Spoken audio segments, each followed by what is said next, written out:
Hey there, and welcome back to the channel. The other day, I attended the Midwest Toy and Comic Fest in Bloomington, Illinois.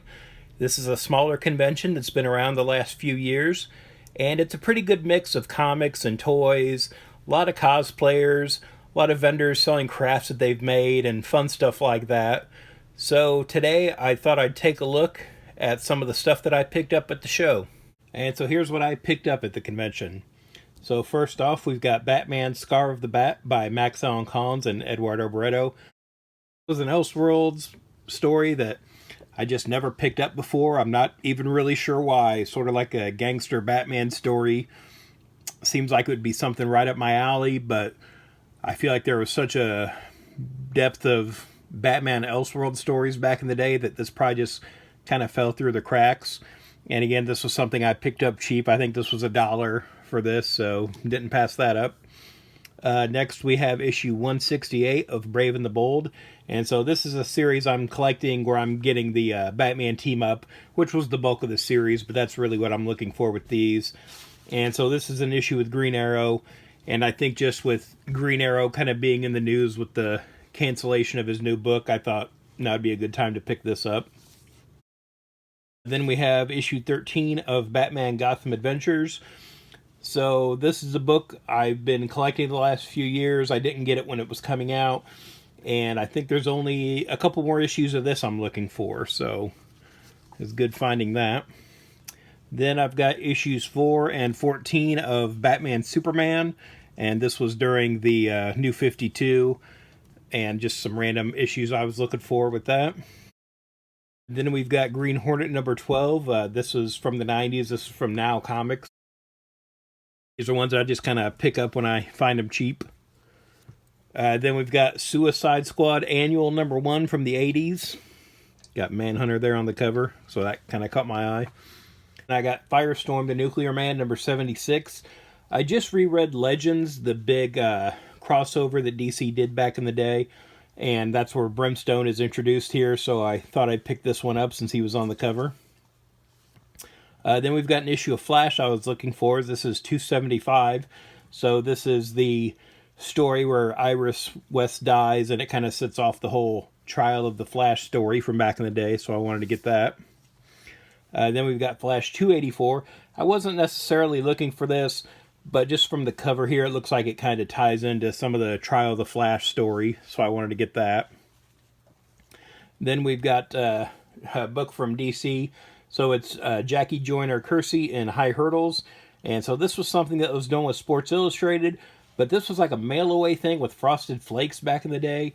I have a Nolan Ryan comic that they did, and so I think there's an Ozzie Smith one is the third item, because I know there were 3 of them. And so I've got 2 of those now. Next, we've got the first issue of Ruck and Knight. This was a book that they were selling there at the show. I'm not sure. I was talking to the guy running the booth. I don't know if he was a creator on the book or not, or if he worked for the company. I wasn't 100% on that. Indie book I haven't checked out before, so I thought I'd pick it up. Again, I used to be a lot more of this kind of stuff I would get at conventions, but I feel like a lot of people are moving more towards graphic novels these days. And for me, it's like I'm more willing to take a $5 chance on a comic book than a $20 chance on a graphic novel. So that's just me, though. I'm sure there's good books out there I'm not picking up, but there's just so much stuff out there anymore. Next, from Event Comics, I've got a couple issues of Painkiller Jane that I picked up. And so I bought just about everything that Event Comics came out with back in the 90s. So this was Joe Quesada and Jimmy Palmiotti's company, and they did Ash and I'm trying to think 22 Brides and a couple other books. And they weren't around for very long. It kind of folded once Quesada and Palmiotti went to go start Marvel Knights at Marvel. But for some reason, Painkiller Jane was just the one book I never really picked up. So I found these for like a couple bucks each, so I picked them up. I figure I might as well get those. Next we have James Bond 007 Permission to Die. This is by Mike Grell. I have the second issue of this that I think I got in a mystery bag or something a few years back, and I saw the first issue here, so I picked it up. There's only 3 issues, so now I got to find the 3rd issue so I can read it all. I like Mike Grell, but I feel like He's one of those guys where if I were 10 years older, I'd probably be into him a lot more than I am. And kind of the bigger find for me at the show was Red Hood #1. So this is the book that DC recalled the other day. My copy that I ordered got canceled, so I wasn't thrilled about that. But somebody there was selling it at the show, so I went ahead and picked that up. I might take a look at this in a separate video too. I know everybody kind of knows what the deal is with this now, but I'm glad that I got it. I also picked up a Funko Pop. I kind of limit myself to these as just sort of like souvenirs when I'm traveling and that kind of thing. So I'll pick them up at comic conventions. And so I went ahead and got this Peacemaker one because the new season of Peacemaker is going on right now. And so that's the one I got. Again, there's a convention, so as you can imagine, there's a ton of people selling Funko Pops all over the place. But this one, you know, I wanted to pick up since the show's back on now. And I scanned this into the Funko app, and it comes up with like a value in there, and it said this one's like $180. That can't be right.